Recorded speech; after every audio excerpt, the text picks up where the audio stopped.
2016, I left my job to finally pursue my dream of composing music for film. With extensive education in music, but no real idea of how to reach this goal, I spoke with a local agent who told me that I would need credits making music for TV and film. This was when I found shortly after that the B Movie Factory and met its founder, Jimmy Stewart.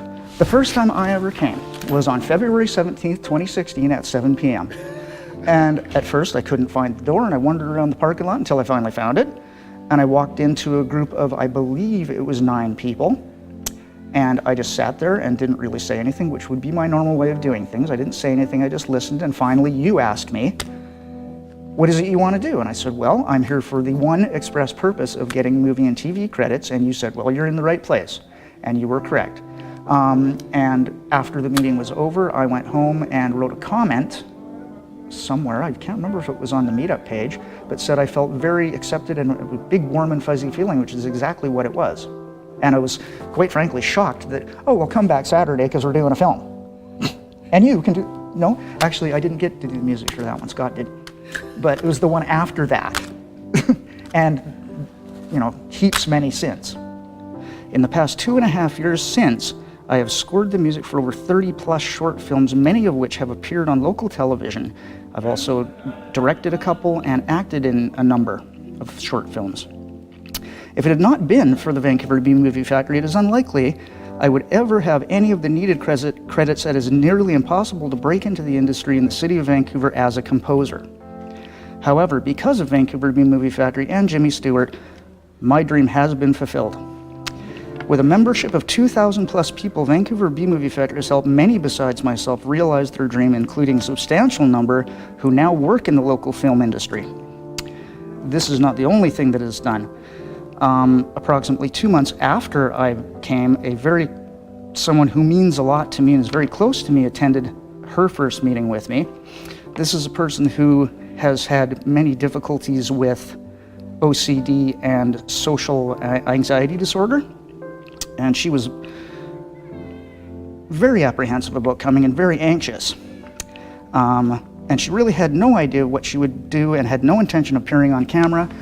But the following weekend, she directed her first film. Jimmy had her direct her first film. And she now has had the leading role and supporting roles in many films. Something she never thought possible, even to the point where we both get comments in public like, hey, I've seen you as we stand in the supermarket lineup. I've seen you on TV. She has also progressed to the point where she does public speaking, has been to many trips on her own to New York City, Boston, where else did she go? Montreal, and she will be going to Washington, D.C. to do a public speaking event. Not to say that the Vancouver B Movie Factory has solved her problems, but she has gotten much, much better than her parents and myself had ever hoped she would, and it all started right here. So in conclusion, I feel the Vancouver B Movie Factory should not end. Jimmy Stewart has provided a huge public service at his own expense. At first, I did not understand why somebody would do this, but as I've gotten to know him, he does it because he's a really good person who cares more about others than he cares about himself, a level of philanthropy that I have never seen before and don't expect to ever again. I feel that if the Vancouver B Movie Factory ceases to exist, it would be a big loss to the community, not just from the point of view of people having their dream come true, but because of other things, as I mentioned before, that mean a lot to me. And I think that it has served a huge purpose, over 2,000 members, so there's obviously just more than me and my friend who have been helped. And I know a number of people who work professionally in the industry who started out here. And I think it would be a great loss, and I think you should reconsider giving the clubhouse away.